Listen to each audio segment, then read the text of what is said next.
খুব সুন্দর একটা মেয়ে, বয়স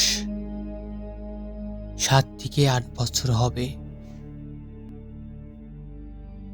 সাদা ড্রেস পরে তার বাড়ির পিছনে সে খেলা করছে তাদের বয়সের সাথে।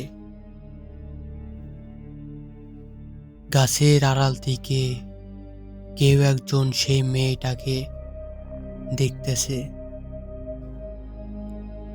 তখন হঠাৎ করে তার লগে যত বাচ্চা পোলাপান ছিল তারা সবাই বাসায় চলে গেল। সে একাই সেখানে রয়েছে। সে খেলতে আইছে।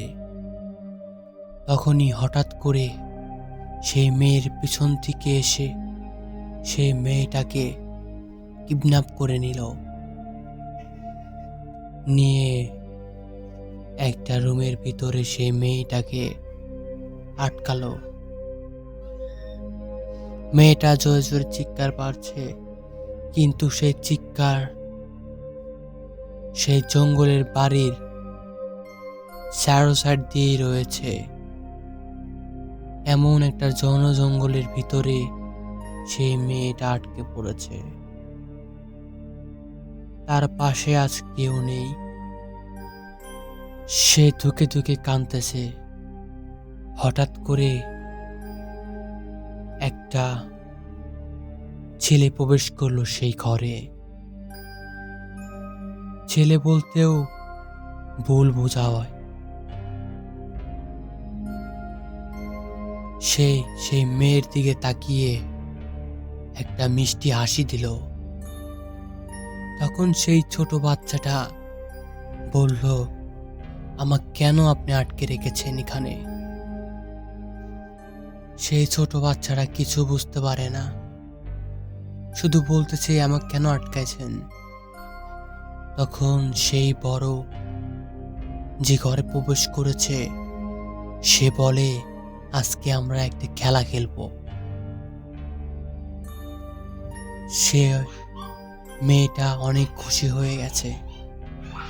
সে বলে, কি খেলা? তখন মেয়েটার বাঁধন খুলে দেওয়া হয়। মেয়েটা তখন সেই ছেলেটা তার হাতটা ধরে বিছানায় নিয়ে তাকে ধর্ষণ করা শুরু করে।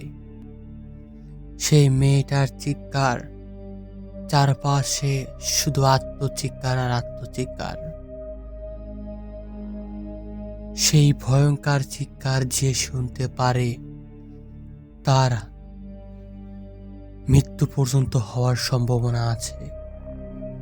সেই চিৎকার সেই পশুর কানে পৌঁছাচ্ছে না। সে নিজের একটু আনন্দের জন্য একটা ছোট বাচ্চাকে মেরেই ফেলতে শুরু করলো। মেয়েটার তো চিৎকারে মা মা করে ডাকতে শুরু করলো। তার পাশে কেউ নাই। দেখতে দেখতে সেই মেয়েটা মারা গেল। মেয়েটার কতকালই বাঁচবে, কিন্তু যে ধর্ষণ করলো সে এখন মুক্তি পাবে